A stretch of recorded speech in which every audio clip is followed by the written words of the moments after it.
Hello दोस्तों, स्वागत है आप सभी का आपके अपने YouTube चैनल में। आज हम एक और बहुत ही महत्वपूर्ण हमारे धार्मिक महत्व का एक पौधा है, इसके बारे में बात करने वाले हैं।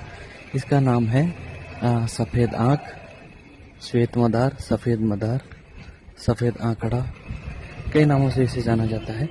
और ये हमारे हिंदू धर्म के लिए बहुत ही पवित्र माना जाता है पौधा। वैसे आँख का पौधा बहुत सी रोगों में उपचार के लिए काम में आता है। हाइड्रोसील में आता है, इसके अलावा दांत खाज खुजली में आता है, और भी बहुत सारी बीमारियों में इसका उपयोग किया जाता है आँख का। लेकिन इसके अलावा आँख का धार्मिक महत्व भी बहुत है। माना जाता है कि आँख अगर सफ़ेद आँख दो तरह के होते हैं। एक तो होता है जिसके पर्पल कलर के फूल होते हैं, बैंगनी कलर के फूल होते हैं, और दूसरा होता है जिसका सफ़ेद कलर के फूल होते हैं।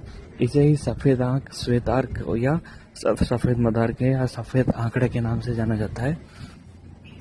और इस सफ़ेद आंकड़े को लोगों को आप देख सकते हैं, प्राय लगभग लोगों के घरों में आपको या घर के बाहर आपको ये दिखाई देगा।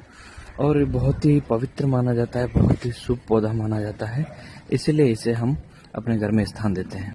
सफ़ेद आंकड़े में गणपति जी का और माता लक्ष्मी जी का वास माना जाता है। और माना जाता है कि इससे हमारे घर में कोई किसी तरह की नेगेटिव एनर्जी नहीं आ पाती है, और अगर ऐसा होता भी है तो उसे ये पॉजिटिव एनर्जी में कन्वर्ट कर देता है। और ये इसे बहुत ही शुभ माना जाता है। जिस तरह से हमारे घरों में तुलसी का पौधा होता है, उसी तरह से हम इसे भी बहुत पवित्र पौधा मानते हैं, इसीलिए हमारे घरों में लगाया जाता है ये। तो उम्मीद करता हूँ आपको सभी को ये वीडियो समझ में आया होगा। और अगर और भी कुछ पूछना चाहें तो आप पूछ सकते हैं, निसंकोच कमेंट कर सकते हैं आप। इसका जवाब मैं ज़रूर दूंगा कमेंट का आपको। और एक ज़रूरी बात यह है कि आपने सुना होगा श्वेतार्क गणपति। मतलब श्वेतार्क गणपति का मतलब ये होता है कि जो सफ़ेद आँख की जो जड़ होती है, उसमें एक गणपति की आकृति बनती है, भगवान गणेश की आकृति बनती है। जब वृक्ष थोड़ा सा पौधा थोड़ा सा मैच्योर हो जाता है, 4-5 साल पुराना हो जाता है, तो उसकी जड़ों में स्वतः एक आकृति बन जाती है गणपति की। तो इसीलिए इसे बहुत शुभ माना जाता है। और बहुत ही पवित्र पौधों में इस सफ़ेद आँख की, श्वेतार्क की गिनती की जाती है, और इसीलिए ये एक पूजनीय वृक्ष।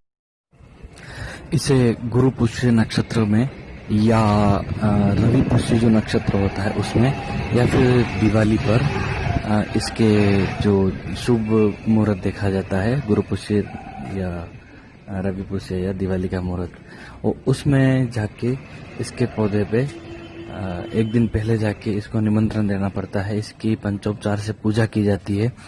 उसके बाद में अगले दिन प्रातः जाके उसको खोद कर उसकी जड़ निकाली जाती है, जिसमें गणपति जी की आकृति होती है। गणपति जी की आकृति वाली उस जड़ को निकालकर उस पौधे को यथावत जैसे पहले था वैसे ही उसको फिर से लगा दिया जाता है। और जो गणपति जी की जो आकृति निकलती है उसकी जड़ से, उसे लाकर दिवाली में या शुभ मुहूर्त में उसे घर में पूजा के स्थान पर स्थापित किया जाता है, और उसकी पूजा अर्चना की जाती है, जिससे माना जाता है कि भगवान गणेश प्रसन्न होते हैं और हमें सभी तरह के सुख वैभव की प्राप्ति होती है। और हमारे घर में किसी भी तरह की अगर कोई नेगेटिव एनर्जी हो तो उसे वो दूर करके घर में एक पॉजिटिविटी फैलाता है उससे। तो हमारे ये सुखी जीवन के लिए ये एक बहुत ही महत्वपूर्ण पौधा है। तो दोस्तों, उम्मीद करता हूँ आपको समझ में आ गया होगा सब कुछ।